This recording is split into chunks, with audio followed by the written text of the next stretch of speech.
Apa? Ya ono du kowe. Ayo aku ya ora kene.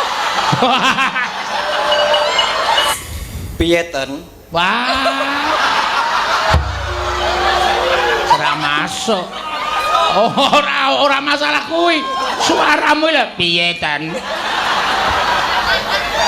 Ngene lho. Brata iki yo sing Piye seminten ngono digedhek-gedhekke suarane kuwi ora.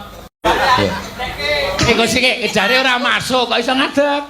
Lah kula mboten rumangsa dideki niki kok, Pak. Ah kok jare muni kapan muni ngono? Iki dhewe Masuk urung? Pun Adek. ora urusan karo Elisa. ngomong wae. Sing ngadeke kowe aku lho. Kapan? Kok kapan piye to? Mas jodoh apa wis ngadeg? Maksudnya kowe sing Kok sik jare ora masuk kok iso ngadeg. Lah kula mboten rumangsa dideki niki kok, Pak. Ah kok jare muni kapan muni ngono? Iki dhewe Masuk urung? Pun maksudnya tak kondrene lho ora ngadeg liyane.